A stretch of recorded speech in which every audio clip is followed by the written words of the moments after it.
Thank you for auditing the always positive new music review show hosted by a French professor who liked the new Aesop Rock album Integrated Tech Solutions enough that he bought it even before he reviewed it. I'm going to do a little unboxing of that vinyl at the end so you can see what it looks like. This video will contain a super secret Trump reference hidden in this album that I think no one else has noticed, so I'm going to bring that out for you all, in addition to I think you should leave references. Now, you might think that the highest compliment I can give an album is buying it, at all, especially buying it before I review it. But that's not actually it. To give you a testament of how much I enjoyed this album, I need to admit something. It's hard for me to listen to music. A part of the reason that I have this channel is to force myself to listen to music. It's very rewarding and it's very enriching, but sometimes it's more vegetables than dessert. By that I mean it's much easier for me to listen to people talk. That's my preferred thing. Listening to podcasts, listening to YouTube, talking about Marseille football or the Higgs boson or who knows what the hell I'm going to listen to. That was the last thing I was listening to. It didn't make any sense. I guess I missed my dad. I just sort of listen to all this stuff and Beatles videos and rap videos, Joe Budden and all that stuff. I just listen to people talk all the time. So Friday morning when the new albums come out, I usually sit down with my breakfast and I eat and I kind of go through Tidal and I listen to all the new albums, and I'll kind of get a sense of what's coming out. What am I going to review next? Should I go to a backlog? Should I do something from this week? Is something going to be Thunderground Thursday? What jumps out? And that's usually it. I usually make a decision while I'm eating my my parfait I make myself in the morning. But I got to the Aesop Rock album and I listened and I didn't skip. And then I put away my cereal bowl and I was still listening.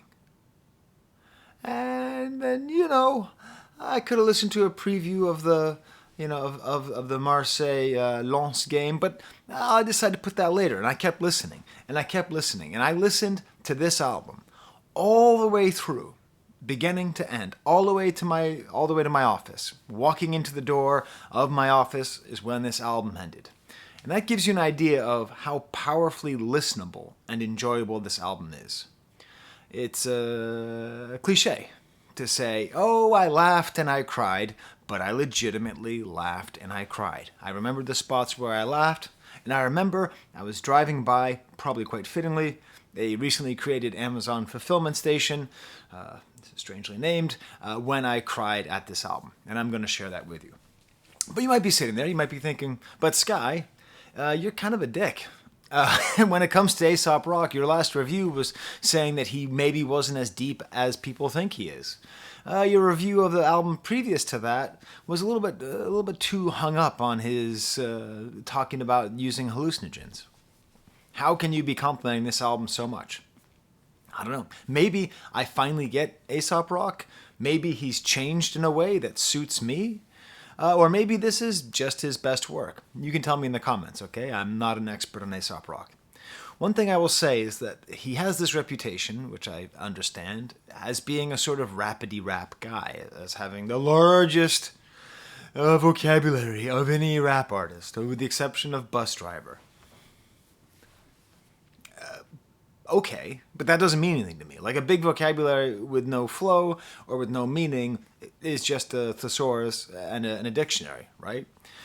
What made me understand the beauty of Aesop Rock, and maybe this is just he's perfecting it on this album, or maybe I'm just noticing, is he is secretly using his ability to do rapidy rap, multisyllabic, like just bizarre runs, just juxtapositions of words that are completely new. Like I used to be obsessed when I was a kid of creating sentences that had never been said before. I would just sit alone in my bedroom and I would think, the door handle talks to Carlton Fisk on Tuesdays, but it never speaks about the weather. Okay? That sentence has never been said before, and I created it. I had that kind of sense of that being something meaningful. Of course it isn't. But he makes these crazy sentences. But then he just baffs you on the head with something so simple, so well said, that it's like a rope-a-dope. You're sitting there and you're like, okay, words and syllables, and I better look this up, and what does this mean? What kind of reference is this? And then he'll just say something, we cannot be trusted with the stuff that we come up with. And you're just like, all those words don't get you any points on Scrabble. Those are just straight down the middle, okay? Also, this made me realize he is a master storyteller. I often get criticized for not properly recognizing which rap artists are good storytellers because I don't think there are as many good storytellers as there could be. And as this album shows, he is a master of storytelling, both sort of small stories and big stories. Based on my limited... So, I started this channel in 2018, and I wasn't listening to rap in between 2002 and 2018, basically, right? So there's a big gap in my knowledge. Go ahead. Skye, you gotta listen to MF Doom. I know. I'll get to Doom, probably in January.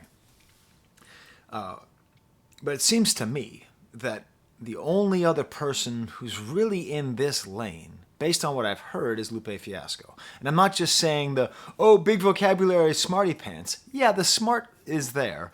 But you have to remember that intelligence and humor are intricately linked, right? So the kind of funny that they both are, they're both able to weave personal tales and social commentary without it ever being super preachy. They're able to use their age as wisdom and to use their childhood as an interesting instruction to relate to people, but they never feel like they're just stuck in the past. They both are great rap historians, but they don't really feel particularly precious about it. So that's a comparison. Maybe that comparison is super rote. Maybe people have made that comparison 1,000 times. Again, tell me in the comments if you want. One thing I will say about this album is he produced it all himself. I'm going to have a new category in my year-end Stampies. That's my year-end award show. It's called the Bismarck, and it's in honor of a rap artist who produces their own album. And it is one of my favorite things. One of my favorite things is to see somebody who's capable of making an album entirely on their own, making the beats and the rhymes. I think it deserves its own category. Is there anybody else that you can think of that's doing that I haven't reviewed yet? If you have a burning desire to tell me what album should I have reviewed that I somehow have not reviewed yet that is self-produced, please feel free to tell me, okay? One thing I really appreciate about this album is that it does not deliver on its own promise. It appears that it's going to be a total theme album. This integrated technology services, integrated tech solutions, but it's not. I was sort of looking forward to and sort of dreading an entire album of essentially Black Mirror rap, do we own our phones or do our phones own us? Bum, bum, bum. I was a little afraid of that.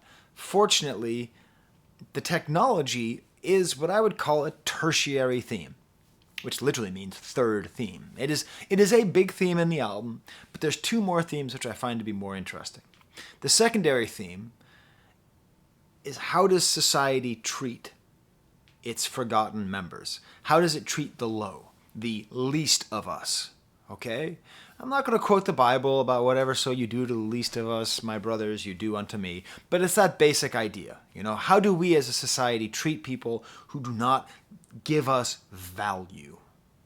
In that way, this secondary theme can be tied into the tertiary theme, where a lot of the technological revolution is based on efficiency, is based on practicality, and has a sort of dehumanizing effect, which can often leave human beings to being simply makers of goods, consumers of commodities, and parts of machines. So there is an argument to be made that these two themes are together. If I was writing like a grad school paper, that would be my theme. It would be how does Aesop Rock tie together the theme of society's forgotten people with technological technocracy that's taking over our world. But I'm not doing that. That's not this video. Feel free to take that idea if you want. You please quote me though, so I can use this for my annual reports. But what's the primary theme? The primary theme is, what's an artist? What does an artist do? What's the importance of an artist? Is an artist important?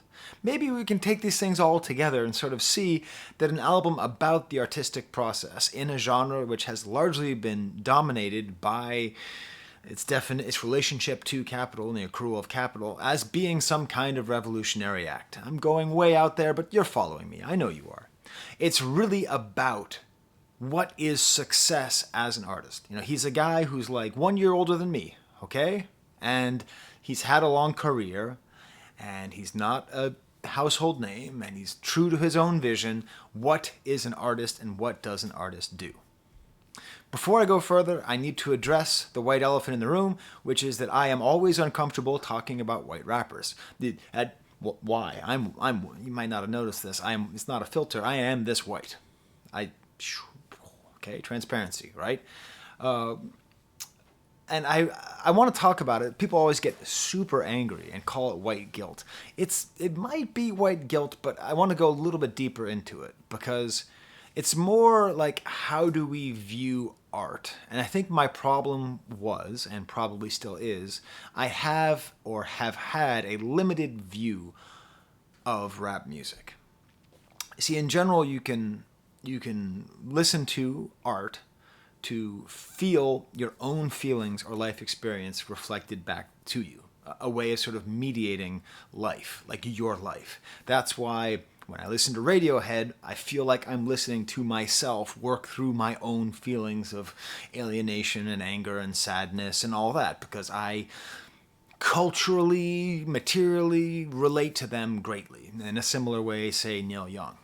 But then art can also be a method of understanding and finding empathy with people whose lives do not resemble yours at all. Like, your life experience and their life experience can be completely different. And this is obviously not limited to race. Race is just one qualifier. In the case of hip-hop, it is the primary qualifier, but class, gender, sexuality, etc.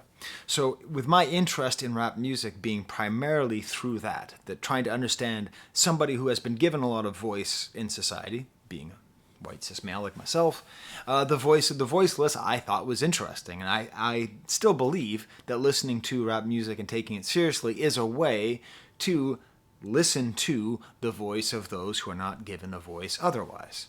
So when I am confronted with a white rapper, especially one that makes references that I get, okay? Someone who's talking about Bauhaus and brutalism, somebody who's talking about Mr. T, somebody who's making references to rap artists that even on Rap Genius, they don't know that he's talking about MC Shan. He's not talking about the goddamn Jetsons, you fools, okay? Like, I'm sitting there, and all of a sudden, the wires get crossed, and I'm not listening to rap to understand somebody whose life experience is different than mine, and one could make an argument that that's tied into being a culture vulture, and that I'm just getting jollies off of the suffering of others. Fair argument. I don't think that's the case. I think that's a little unkind. That's a fair argument. Feel free to pontificate if you want in the comments. But now all of a sudden I am listening to rap music as though I'm listening to Radiohead. And that's it's a thing that I just need to get used to. Fortunately, this album is about art. It is primarily about art. And the thing about art, and the thing that I like doing most in this whole channel, is reveling, bathing in human creativity and genius. That's why this channel is always positive, because if I could do one thing on this earth before leaving, I would like to do my best to celebrate humanity, and music is just one way you can do it. Just people deciding to make sounds and sharing those sounds with other people. Art, music as an expression of human genius, knows no race, gender, etc. All right, so there's my little thing, which I'm sure has pissed off some people who are just going to say, bruh, drop the white guilt. Part 2, no, don't drop white guilt. Like, it's okay to have white guilt. It's okay. Anyways, this album doesn't have any filler. It's an hour long. So there goes that theory. It turns out, Drake, you can make it a rap album that's too long and is not too long at the same time. Martin Scorsese. If you like this video, even if you don't like this video, please subscribe. I talk a lot about rap music. I don't only talk about the Beatles, despite what my videos have been like the last week. I am going to be reviewing that album that you have already put in the comments. I should be reviewing soon. Feel free to put it there. Anyways, if you want to get a guaranteed heart from me on your comment, make sure you include the letters AVAA. It stands for awesome video as always. It's my little game I play with you so that you know that I'm reading, because I always read, but I don't always comment. So subscribe, smash the like bucket. There you go.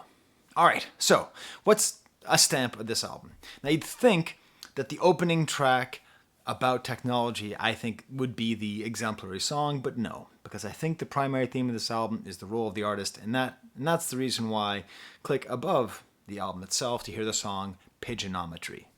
Okay? I'm only going to describe the beats quickly for all of these because the lyrics are so good, but that is doing a disservice.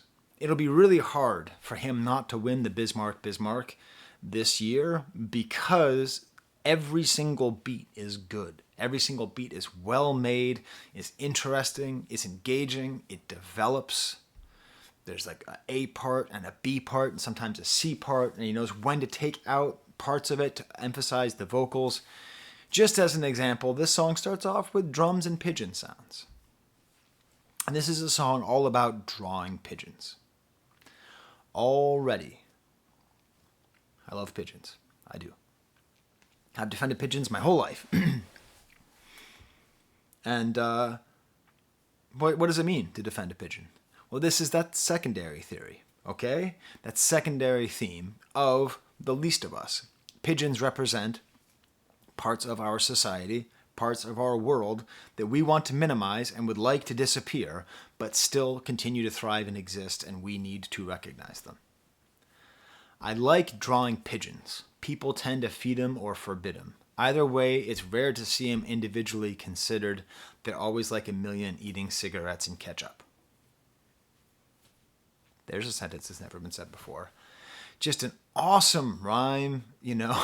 Just this whole idea of like drawing a pigeon individually, and that's part of the whole idea is there's different kinds of forgotten people in society, and sometimes people are forgotten just in the mass. And here he's trying to take something that is seen in massive quantities and analyze it as one. It's a pity about the stigmas, how the cooties overshadow any beauty that enrich us. A white dove symbolizes peace and pacifism. A white dove is a pigeon, you motherfuckers is bigots. I'm now going to tell you a story where I almost got punched in the face by a friend of mine. So I was in Florence. I'm a pretty good art historian, and so I was taking a friend of mine, a black guy, a black American friend of mine, and a couple of our friends from Jamaica. I was taking them on a tour, and there's a lot of pigeons in Italy.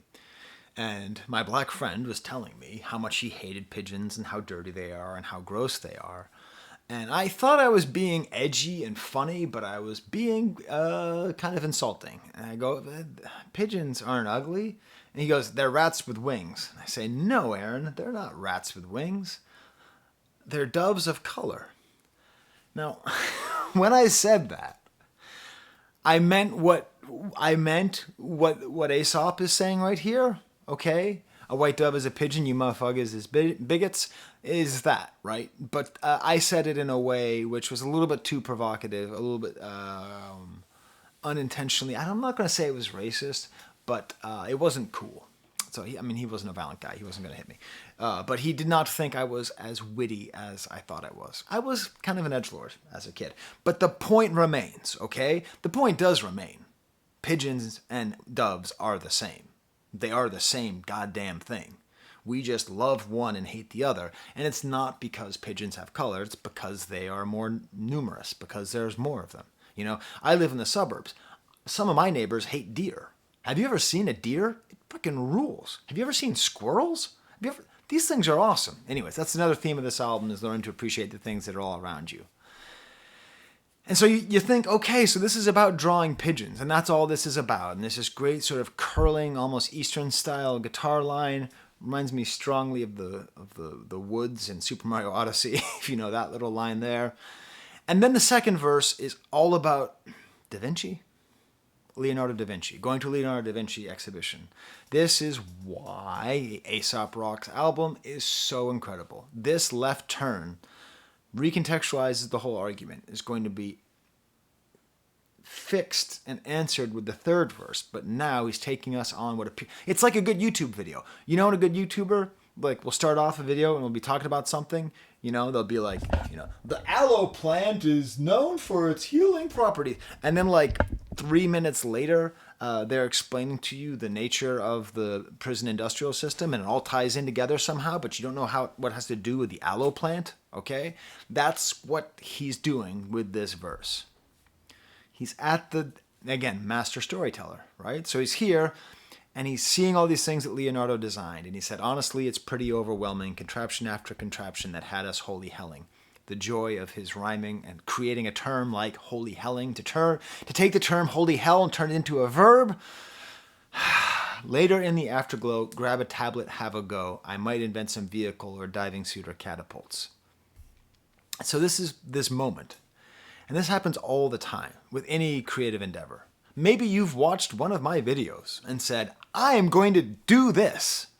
And then you try to do it and then you can't do it. I know I've gone to academic conferences and I've seen people give talks and I go, I'm going to finally publish that paper. I'm going to finally write that thing up. And I get home and I have some chocolate milk. And then I watch a YouTube video like about how, like, if Link actually had a long shot, his arm would be dislocated. and then it all dissipates. He's not just describing like artistic creation. He's very successfully describing why artistic failures fail, but he does it in such a way that's not self-flagellating. It's just like, you know, when you're creative, you can have this ambition. But sometimes what you need, what he says right here, sometimes I get excited before really sizing up the job. Sometimes you just don't have that follow through. And as far as I can tell, this is the best piece of art ever made about that feeling of having an artistic vision, because the whole third verse is him describing how he's going to draw 1,000 pigeons. You know, it's unsaid, but it's clear that his ambition to be like Leonardo has now transitioned to like he has to take whatever it is that is drawing pigeons and make that into his thing. And so he immediately says it has to be about drawing 1,000 and about the idea of drawing a whole flock. And he's understanding that he's selling out his own idea because they're now no longer individual. It's maybe an interesting commentary about how the market demands that we have brands as opposed to having ideas, and that sort of transformation is how the market ends up dehumanizing, because he's trying to humanize pigeons. That's weird, but that's what he's trying to do in the first verse. It leads you to dehumanizing the thing that you're trying to humanize in order to make it a product that can be sold. Yes. Sorry, that's not on my notes. I can't believe I stuck that whole sentence together. Sometimes it's hard. I gotta have the ace spirit inside me. And so this whole third verse is about this ambition and this desire, and then its inevitable deflation. That the second that he ties the idea of him drawing pigeons to being like Leonardo, and the second that he ties it to drawing 1,000 drawings, means that he will never achieve this great ambition. He will be, and this will come back later, a failure. He is a failure at drawing pigeons. And his eyes were on to other things. So that's all that Aesop Rock managed to describe with that song. Okay, how to humanize the least among us, how the artistic process gets started, how people find joy and meaning in creating art, how seeing other artists can make you feel both inspired and humbled, how the desire to both meet the market and match up to your inspirations can create unrealistic expectation that ultimately leads to you abandoning a project. That's it. That's all that's in that 4-minute song, except that killer bass, that killer drum line that he's got going the whole way through. So that's why I listen to this album all the way to work. So the album starts off with the ITS way. And so like we're the same age, right? So we both grew up with a certain kind of futurism. The 80s futurism was very weird. It was a lot of like commercial, like daytime commercials for things like ITT, Technical Institute. which I assume is the inspiration for this. Sort of like, computers, the wave of the future. And you've heard imitations of it, but we grew up with it. But what I like is how he's pairing this sort of retro futurism with modern belief about how technology is going to save us, and especially with business speak. When I crack that puppy open and we look at it at the end of the video, you're going to see how well that works. And then we go to mindful solutionism, which starts off immediately with the Run DMC quote. So there's a lot of old school rap references here. Let's see. Okay. Let's see how much of Sucka MC's Professor Skye can spit off the top of his dome. 2 years ago, a friend of mine asked me to say some MC rhymes, so I said the rhymes I'm about to say. The rhymes would definitely have went this way. Okay, that's all I got. Anyways, 2 years ago, a friend of mine asked me to say some MC rhymes. Instead, it's 2.5 million years ago, a friend of mine. And then he takes us through the history of technology, from fire to AI and all that stuff. And what I love about it is that thing I was talking about, where he's putting together these words in ways that are unexpected, these little tiny details, these little funny little words where it's this delight. Like, what kind of words is this guy going to come up with next? Landmines, Agent Orange, leaded gas, cigarettes, camera in your favorite corners, plastic in the wilderness. You know, like these little lists. And you get into little details, and you think about Agent Orange, the thing that we used to bomb Vietnam and illegally bomb Cambodia. Look it up. Landmines and leaded gas and all these different things, and then it moves into the surveillance state, cameras in the corners, and then plastic in the wilderness. It moves into not just the cruelty of technology with landmines and Agent Orange, the negligence of technology with leaded gas and cigarettes killing people, the surveillance of technology with cameras in your favorite corners, and then plastic in the wilderness, a cover-all for environmentalism. This album is a very environmentalist album without ever being explicitly environmentalist. It never asks, how dare you? But it does say, how dare you at the same time. And then we get to the line, we cannot be trusted with the stuff that we come up with. Which may be the rap lyric, of the year. It's such a great line. It has internal rhymes. Trusted with the stuff that come up with. We cannot be trusted with the stuff that we come up with. It just flows off your tongue. Every word is simple. Trusted, stuff, up with. It says everything. It literally says everything about technology. We cannot be trusted with the stuff that we come up with. The machinery could eat us. We just really love our buttons. Technology, focus on the other shit. 3D printed body parts, dehydrated onion dip. You can buy a jet ski from a cell phone on a jumbo jet. All right? You think I'm not laughing? You think I'm not pulling on to 590 or 490 or 390? There's too many 90s on where I live. And I'm not sitting there smiling listening to this? You can buy a jet ski from a cell phone on a jumbo jet? So many damn moments. I will say, the chorus is interesting. The cat is out of the bag. It's out of the bag. That is a powerful cat. I can't tell. So the origin of the term, the cat is out of the bag, the origin of the term is not connected to the way the term is used now. The way that it's used now is it's too late. Like, we actually imagine a cat being put into a bag, and once a cat gets out of a bag, you're not going to be able to put it back in. But that's not what it's about. It's about a cat of nine tails, which is a torture instrument, most of the time, is a torture instrument with like 9 little whips on it. And back in the old sailing pirate days, when you have to suffer corporal punishment for anything that you did on a boat, the discipline master, I don't know what, would take the cat of 9 tails out of the bag. And the idea was, once the cat was out of the bag, you were going to get whipped. There's nothing you could say. There's nothing you could do. Judgment had been passed. The cat is out of the bag. You are going to get whipped. So this song, I think, uses the cat out of the bag the way that it's used in common usage, which is the image of an actual cat going into an actual bag, as opposed to a usually torture device being used.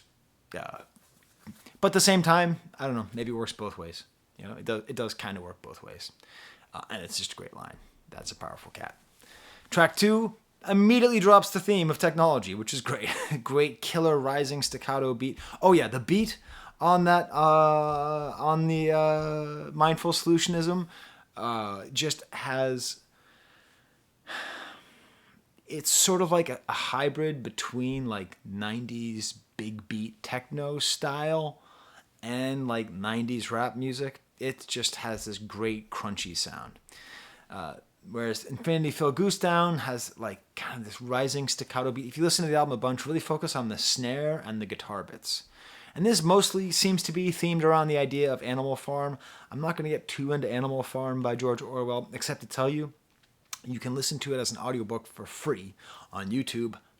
It takes like 2 hours. It's a very good usage of your time.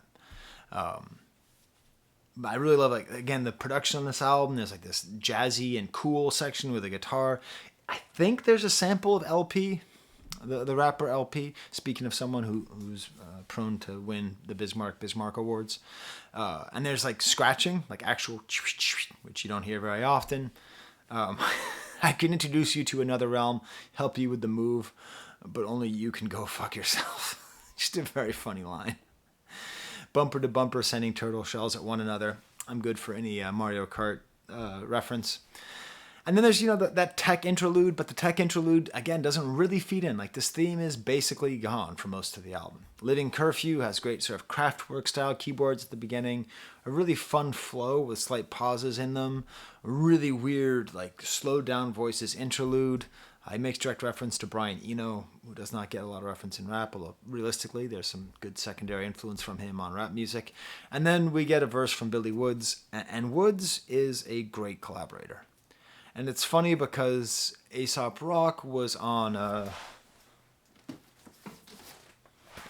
this album, right? I forget the name of the song he was on. What was the song he was on? He was on... Am I wrong? Was he not on this album? Oh man, that's embarrassing. What am I thinking of? Oh, was he on the previous Woods album? I guess he was. See, this is why you really need to edit your videos. Damn, what was the song that he was on? Anyways, they've collaborated before on Woods' projects. Yeah, I guess it must have been on that on Maps. Yeah, it was. Okay. Anyways, and so what I like when that was embarrassing. Are you embarrassed for me? I'm like sweating, not only because I'm wearing an ugly sweater. My wife bought me this sweater. She says it looks good on me. I can't. What can I do? I'm sweating. I'm embarrassed by that. It's okay though. I can recoup. Recouping. That's a spoiler. If you know why I just said recouping, you know what I'm looking forward to. Anyways, they've worked together, but the thing is, Woods just kills it on here. I mean, this whole verse, it's like there's a flow to this album where the songs are connected to each other in different and interesting ways, including the Trump way that I'm going to be talking about soon. What could I be talking about? How is Aesop Rock delivering a direct blow to Donald Trump in a way that's virtually impossible to know? Keep watching.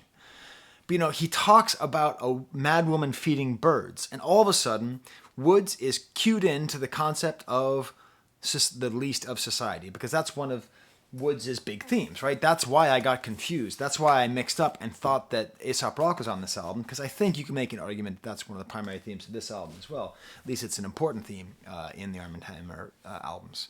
What do we do with the least of our society? Wondering if it's our turn in the tournament. Every morning on the steps with my little herb, every morning a mad woman comes through feeding the birds, walking crazy fast, tossing fistfuls of bread. Might as well be feeding the rats, but the rats are already well fed. Fentanyl in the pack. If they could, they'd come back. So this whole image of like rats and birds and just these people who are so desperate and so far gone that even though they do something that kills them, if they could come back, they would do it again. Then we get to Pigeonometry. That's probably not a cannabis reference. Cannabis was a very important rapper, the early 2000s, late 90s. FT Signifier's a great video about him. I don't think it is. I think it's just Pigeonometry. Kyanite Toothpick featuring Hani El Khatib.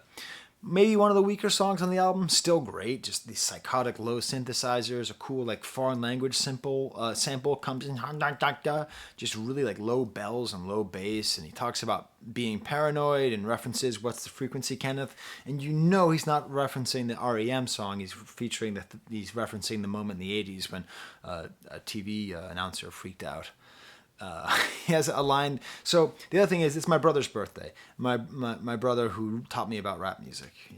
I used to just drive around listening to Jeep, just in his Jeep, just listening to music and Welcome to the Terror Dome and all that stuff. He's like what birthed my love of rap music, and I just know, 30 years ago, if this album came out, this would be all we'd listen to.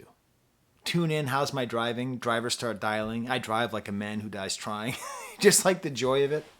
Anyways, I actually sent him this album for his birthday because he's also an artist. So I'm like, the Pigeonometry thing is like awesome. It's weird. Like, there's maybe like a sort of pro gun control thing. Anonymous warning shots are the modern attention shoppers. Going back to Kmart, who used to have this policy of having attention shoppers about new deals, but now instead of that, it's being shot.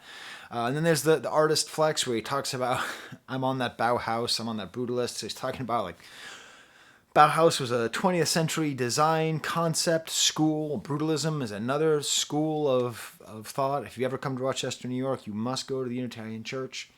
Designed by Louis Kahn, it is one of the greatest architectural wonders in the entire country, and is definitely one of the most beautiful pieces of brutalist architecture that proves that brutalism can be beautiful. It doesn't have to just be blocky and cement. But still, kind of this sort of flex. Like, there's a kind of flexing that he does on this that just sort of shows his sophistication, including his references. So he says, I was on that Juice Crew, I was on that Who's House. So he's referencing, like, Who's House, Run's house from the song Run's House, Run DMC, true story. A friend of mine is friends with the person who lives in Run's house right now, Run's old house. From Whose House? Run's house. And there's a little thing from the video of Christmas in Hollis, Queens, and the dude straight up gave it to his postal carrier, because the guy was like, I don't know, the guy wasn't a Run DMC fan, and the postal carrier was. Isn't that a nice story?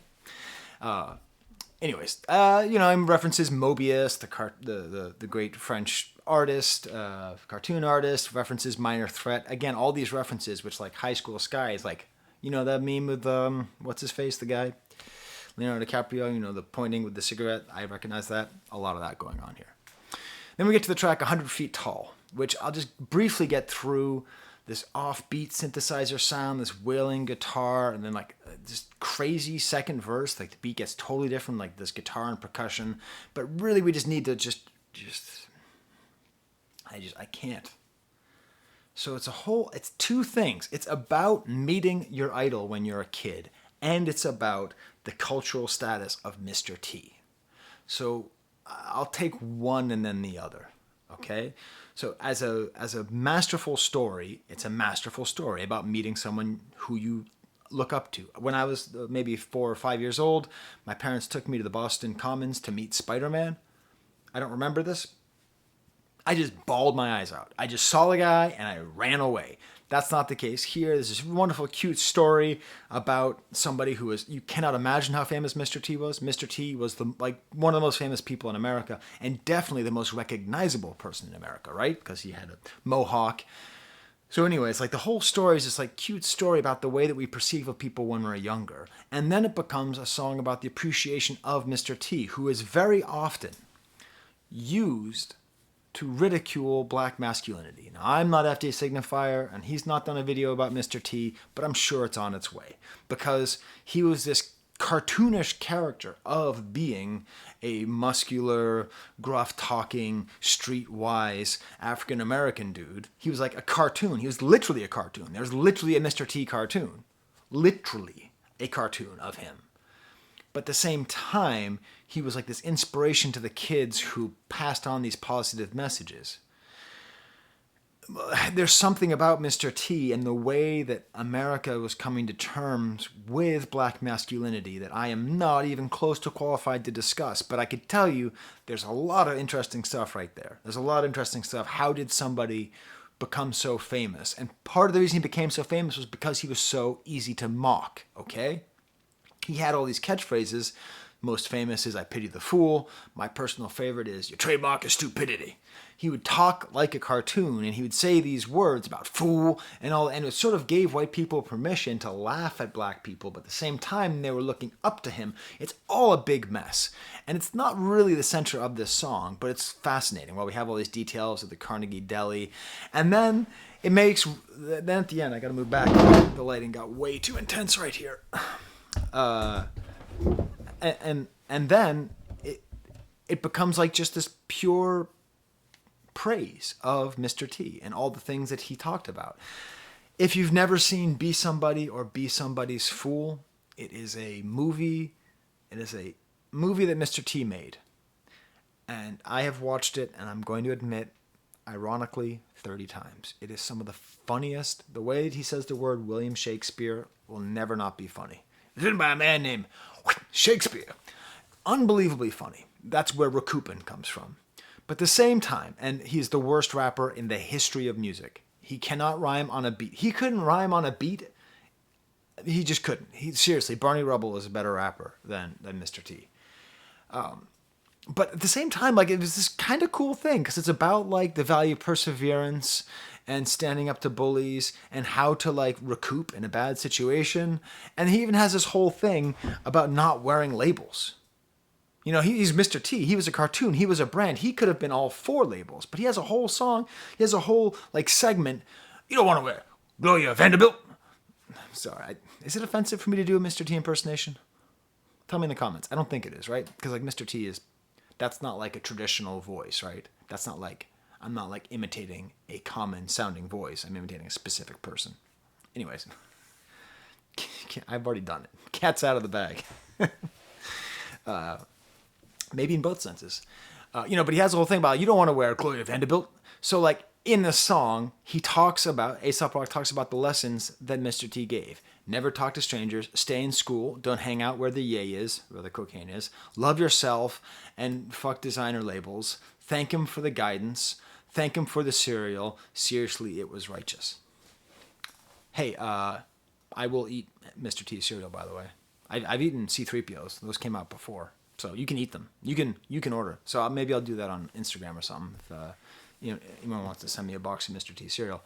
It was very good cereal, as eaten quite memorably by Pee Wee Herman in Pee Wee's Big Adventure. And then there's also this other bit where at the end he repeats the word one, and it's another little hidden rap reference. He's referencing Public Enemy #1. One from Public Enemy, and then all of a sudden, I don't know if it's on purpose, but I swear to God it's an intentional connection that he's making for people to understand that the distinction between Chuck D and Mr. T is not as great as we might think, even though one was staunchly pro-black and anti-establishment, and the other one was sort of part of the establishment and sort of used his blackness for the amusement of white people, that there's some kind of way that both of them helped to usher in a new conception of, there's something there. If I was writing that paper, I could tell you. I think it's on purpose. Okay. Jesus. 43 minutes in, I'm like 2 songs in. It's your fault, Aesop. At least I know you're not ASAP Rocky anymore. But congratulations on your child with Rihanna. So Salt and Pepper Squid is another one of the less good songs on the album. It's still a great song, great guitar and bass work. I believe there's a little Bismarcky funky in the background. I'm not really sure what the song is about. I assume it's about living the high life. And this is the thing. How simpatico am I with Aesop Rock? You'll know I make it when it's raining salt and pepper squid. Like that's what I would eat. I would eat salt and pepper. Have you ever had salt and pepper squid? God damn, it's so good. It's so good. So maybe it's about that sort of like enjoying eating and taste. This is the thing. These are 2 songs in a row about eating. Okay? And this is one about he would eat. If he could eat anything, this is what he'd eat. But the problem is that he hasn't eaten in that day. To which Tim Robinson will tell you, you can't skip lunch. You can't skip lunch. So this is a song about like how he would make it, what it would mean if he made it, but he hasn't made it, so he's not eating salt and pepper squid. The light, how am I going to get away from this light? Maybe I'll like move up? Or is this not bothering you? It's bothering me, so I'm just going to keep hiding from the sun. All right. Jeez. There we go. I'll move Aesop over here. There we go. All right. There, that's better. Then we get the time moves differently here. Gauzy, untuned bass, gentle drum line, these ominous voices in the background. If you didn't speak English, you'd think this song's about something very deep and dark. These sounds in the background. Can I get a number one? And this is what's the opposite of salt, pepper, squid? It's fast food. And this is maybe about technology again, about the dehumanizing way the technology and modern society streamlines things to make it that we can have things as fast and as efficiently as possible, but not always the best way. But it's really a lot more just about the mechanisms of eating fast food and the dopamine shots they give you. Okay? I want to say what he says because it brings me joy to say the words that he wrote down. Very berry Cajun-ated pasta chimney dipper toast, zesty melted melon cheddar chocolate blizzard schnitzel bowls, lemon butter buffalo conniption guava brisket cones, pull up to the window please, bleed the sacrificial goat. He's playing with these words. It's about America. It's also about food, and the connection between America and food is actually setting up something that he is going to pay off later in this album. And this is, I believe, the second I Think You Should Leave reference in this album. I feel like this is inspired by this scene of Tim Robinson's character going up and running 55 hamburgers, 55 meatballs, 100 coffees, 55 muffins, 55 shakes, 55 pancakes, 55 pasta, 55 peppers, 55 taters. This sort of sense of just never-ending consumption and eating. Again, which will be heavily compared to other modes of eating soon enough. What? Aggressive Steven? Dude, I don't even think I've watched the John Oliver from this week, and you're going to drop Aggressive Steven? I'm never going to listen to stuff. I'm only going to listen to music. Absolute masterful storytelling. The stop and start beat is wonderful. It's like a old Kanye style soul sample. The bass line is great. But it's just this whole story about this homeless guy who breaks into his house. And what I love is how he depicts how impotent he is in trying to get him out. Hey, get down. You need to go right now. Like, he just doesn't even know what he's saying. And then it turns out that everybody in the building knew that this guy was always coming here. And then he talks to the cops, and the cops tell him they can't do anything.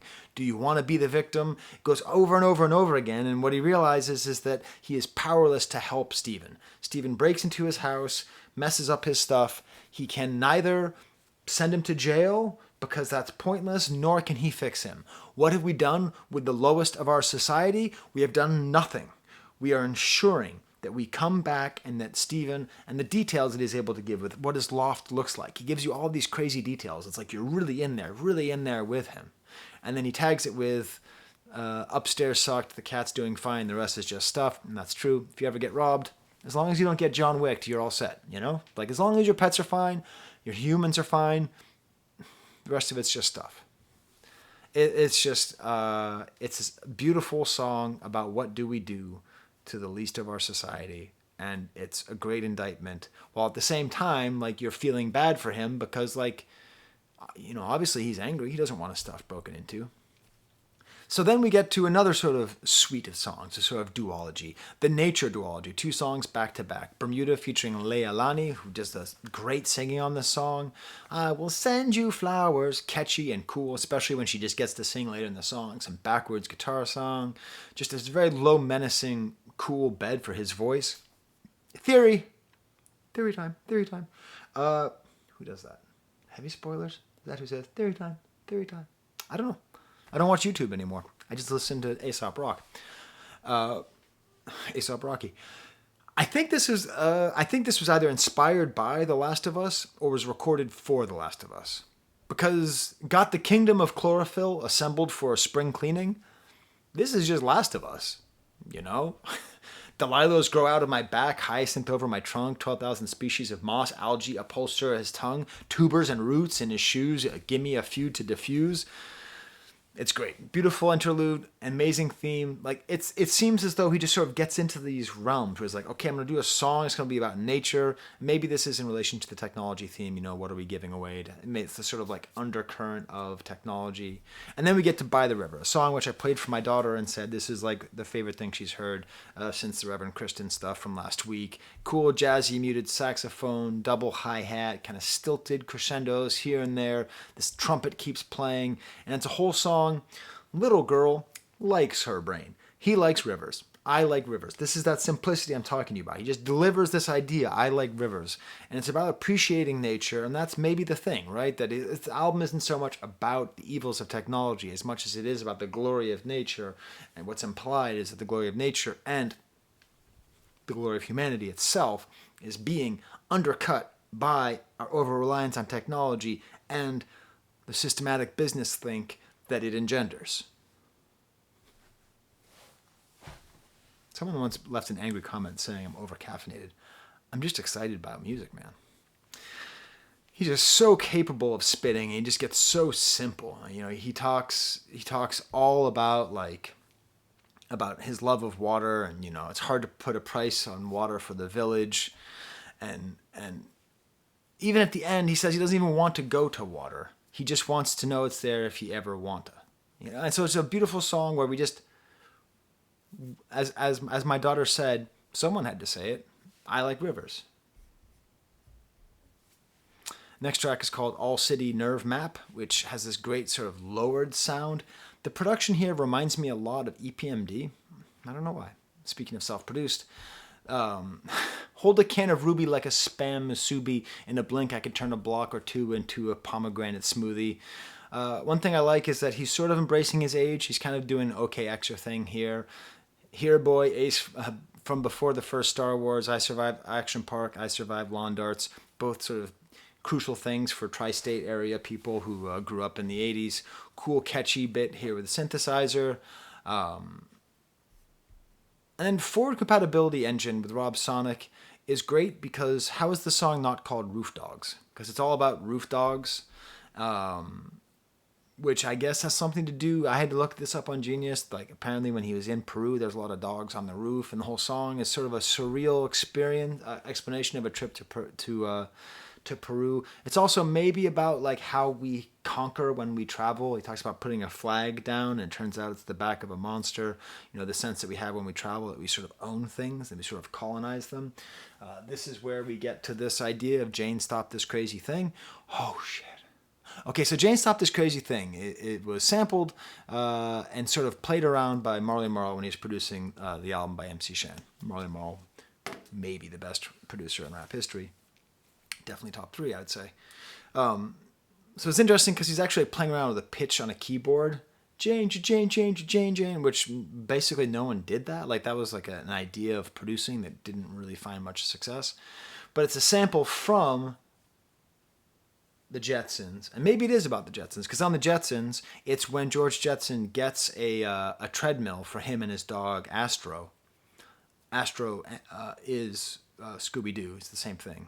It's a weird story, but they talk the same. It's weird. Why are they the same thing? Anyways, it's like a treadmill, and he can't turn it off. And so he says to his wife, Jane, stop this crazy thing. So maybe that's, the technology of... Maybe that's like turning the term Jane, stop this crazy thing into some kind of anti-technological screed that we're in this sort of situation where we can't get out. I'm an art historian, and now I got to talk about the song on failure. 3 things. Beat and flow, the nature of failure, and then the piece of art itself. The beat and flow is great. Simple, 90s style breakbeat, no flow at all. He's not even rhyming. He's just talking. It's spoken word. Lots of like cool sound samples like the "Oh my gosh" from Skrillex with the Cup Girl and like a damn. Second thing is it's a commentary on failure. It's about this concept that Van Gogh was called in his Wikipedia a failure in his lifetime, and he is shocked because he was considered a madman and a failure, but was he really a failure? Was his lack of financial success and recognition during his lifetime a sign that he was a failure? Yes or no? Discuss. That's the question. Maybe again, thinking about what is the role of art in society? What is the role of money in art? Can you be a successful artist and die poor?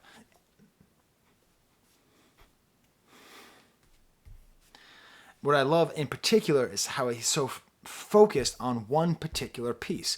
So he's saying he doesn't even particularly like Van Gogh that much. Proper pronunciation. He doesn't particularly like Van Gogh that much, but this one painting he happens to like a lot. Now, as an art historian, it's an interesting piece. It's not as loose as some of the other Van Gogh pieces. You know, the brushwork is a little bit tighter. He's probably trying to imitate Japanese woodblocks, which he collected and enjoyed. Real sort of geometry to the shapes. It doesn't have that kind of like flowingness of a lot of his work. He's doing a lot of great work here with the horizon being so small and the land being so big, so you feel kind of confined. You see how kind of sharp those little lines are. Having a figure in the landscape is not always something he would do, actually somewhat rare. So, and snow, he had apparently just moved to Arles, a place in France where you can still go. You can eat at the cafe that he painted and made famous. It's pretty cool. They make it look like that cafe. It's kind of a trick. And you can go see a bullfight. Don't see a bullfight. It's depressing as hell. So like this painting, so what I like is that Aesop Rock is saying that the success of Van Gogh is located in the fact that he, Aesop Rock, likes this one painting. Even though his paintings sell for hundreds of millions of dollars, the actual success of Van Gogh is that he made one painting that this one person liked, and that's how we can determine artistic success. In 2017, the President of the United States of America, Donald Trump, asked the Guggenheim Museum, which is in New York City, which is certainly where Aesop Rock went. Certainly Aesop Rock saw this painting when going to the Guggenheim, a place where I was stuck in line once and had to go to the bathroom so bad I broke into the museum without buying tickets. You say Guggenheim to my kids and they laugh. Anyways, Aesop Rock saw this at the Guggenheim Museum in 2017. It almost wasn't there because the President of the United States, Donald Trump, said, would you please let me borrow this painting and put it up in the White House because I like it so much. Do you know what the Guggenheim said?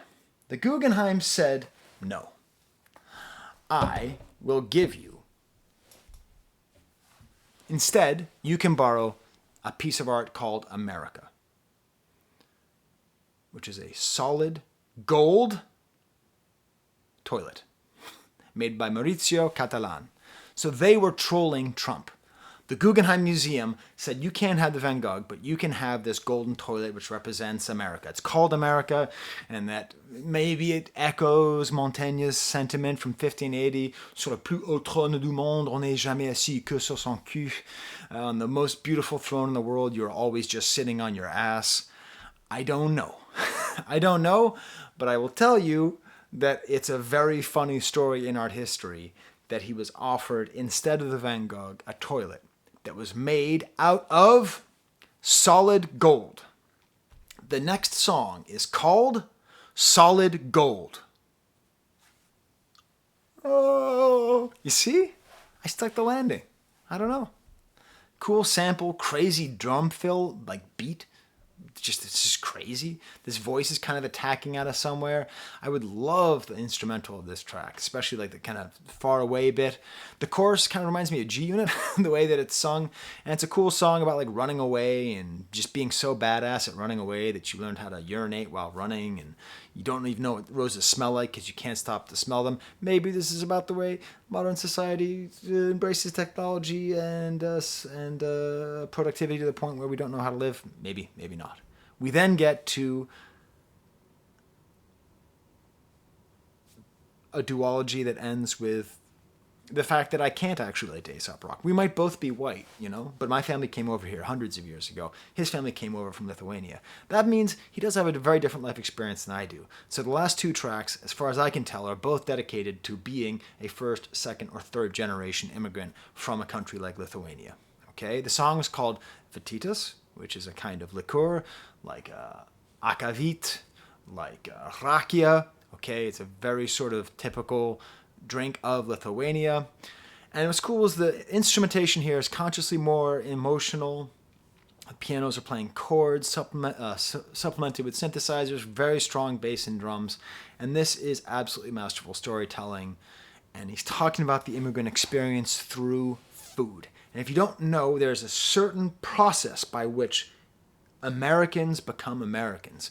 Immigrants become of the place where they immigrate. Things start to go away. The first thing that goes is language. The last thing that goes is food. Sometimes it never goes, okay? If you are an Italian American and I tell you that your mom's spaghetti sucks, it might be a cause of a fight, okay? My wife is from Serbia. She speaks perfect English. Our daughter, most likely, won't be fluent in Serbian, but probably she'll know how to cook cabbage, okay? She'll be able to make cabbagey food, or will have an appreciation for cabbagey food. So all this whole story about his grandmother is all tied in through the story of food. And if you don't know, it's all taking place in northeast Pennsylvania, which if you don't know, I looked it up. That's where a lot of Lithuanians came. I'm going to quote Wikipedia here. Another large Lithuanian community can be found in the coal region of northeastern Pennsylvania, particularly Skye County, where a small borough of New Philadelphia has the largest per capita percentage of Lithuanian Americans, 20.8% in the United States. All right? So it's this whole story about Grandma Mary. And the thing is that he's talking about his grandmother as though she's like a superhero, some kind of fantastical being. And that is often the way that immigrants think about their older family members. Because of the travails that took them to get here, because the ease of life in America compared to the difficulty of arriving to America and the difficulty of the place that you are leaving, such as the great famines of the 1830s in Lithuania, give them a certain strength that Americans can only admire. They cannot possibly recreate. So this grandmother Mary becomes a representative of all immigrant grandmothers. Now, she happens to be making a kind of casserole or borscht, but she could be making any other kind of food, any other kind of non-American immigrant food. The decor is white Jesus, all walls everywhere you turn, the guy's bleeding, referring to the specific kind of Christianity that has more of an emphasis on the suffering of Jesus. Figurines, images, even an Ace original, meaning one that he drew, a pencil drawing of the praying hands I drew in middle school. The praying hands, by the way, were originally done by Albrecht Dürer from a painting that's now lost. But he was the artist who drew the praying hands. Everyone gets tattooed. So once again, tying into art, we're seeing like the origin of Aesop Rock as a draftsman, as someone who draws, but at the same time, maybe this is theoretically being when he learns how to be an artist, talks about all the grandmas going to church, like weaves in some bits of Lithuanian language, which is usually how it exists in the second or third generation, just words here, like her mama was mokui to the children, and then like the way he refers to his grandmother's mother as making farmer's cheese and lived to be 100 million. It's just a beautiful image. Like this is the image that my kids will have of their great-grandparents. Just these kinds of mythical figures, these mythical babas. It's a general term for grandparents.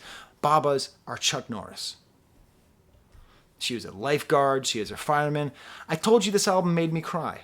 This album made me cry when I was driving past the Amazon Fulfillment Center. Not because the Amazon Fulfillment Center is exactly what this third theme is all about the technology and humanity, but because he talks about his grandmother dying. '07 Mock called me in London. Tone that could only mean one thing. Your grandmother something something. Who the fuck's supposed to make the dumplings? The pain that he has, he can't even process hearing that his grandmother's died, and all he can think about is the dumplings, which represent what she meant to him. And it sounds selfish, but it's not selfish. It's beautiful. It's him embracing her as she was able to give herself to him. It's an amazing piece of art about the immigrant experience. I don't think you can make better art about the immigrant experience. Oh, by the way, I said that food is the last thing to go. Alcohol is actually the last thing to go, which I think is why it's called Vititis. The final track is called Black Snow, almost a polyrhythmic drum beat. Some guitar and bass matched, like the guitar and bass are matched together. The keyboard sort of shows up. This whole image of black is the color of snow. I looked up black snow, and this is what I found. There is black snow in the world. It's in Siberia right now. Do you know what they do in Siberia where there's black snow? Do you know what causes the black snow? Do you? Coal mining, okay? I think that's what this is about. That when they moved from Lithuania to Pennsylvania, so I think it's the second part of Lithuanian duology, that, and it even says here, keep fit shoveling coal, keep silly putty on the funnies, cut your own hair in the sink, change into something you'd wear if you'd summon to the throne. They're like, Again, the lowest members of society in the 1830s must have been coal miners who are shoveling coal, who are living in Pennsylvania in the 1830s, because then it goes on to his success, how he has cash in the cupboard, how he has free bunch buffet, how he has real maple syrup. It's this whole beautiful image of the immigrant process from the Poconos until now. Beautiful breakdown with scratching. I love the instrumental break. It's just super badass. Then it ends with him basically doing a poem. There's a beautiful poem by Anne Boleyn called "O Death," right before she was killed by her husband. O death, could you please hold a moment? I am so in effect." And he goes in this whole story about, like, for the folks in the, like, talking about prehistoric man fights, and all of a sudden he's ending the album bringing us back to the image of cavemen, where he started us with 2.5 million years ago, stomping on the floor when the black snow, Glass Joe, thank you all, have a safe night, see you in the morning, the forecast ain't right, his fun little trick of overpronouncing last words. Glass Joe, the character from Punch-Out!, Mike Tyson's Punch-Out!, which I grew up with. Mike Tyson, who's a very similar character in a lot of ways in American society to Mr. T, but I'm not going there. I don't think that's in our... There could be a connection there, but I'm not ready to flesh it out here on camera with you here. So there you go. His overpronounced last words, this image, this unsettling image of black snow. Maybe it's environmentalist, maybe it's not. But I'll tell you one thing, this is an absolute masterpiece of an album, and I'm so happy that I'm reviewing it. This is what it looks like on that side. That's what it looks like on the back with these cool kind of images. Very sort of Radioheady, actually. They played a lot with this image. This is the sleeve where it looks like it's, the sleeves are... And I bought this at the Record Archive in Rochester, New York, so this isn't even, like, super special. I didn't have to pay for shipping or nothing. And then on the inside, they have all these, like, images, which if you've worked in business are the kinds of things that you see all the time. Actualize your own diagnostic freedom today. Full spectrum integration with the entire ITS Titan particle ecosystem, concluding its Matsubi meal plan. So there you go. Happy birthday to my brother. Thanks to my friend Brad, who I talk to sometimes. And I said he loved this album, and he put it on, and he said he loved it too. So there you go. These are my Patreons. They give me money, which is how I can buy albums like that at the Record Archive. So thanks to them, I got a new LP sponsor and all that. So it's super duper awesome that they give me money, and then I can buy music and I can support art.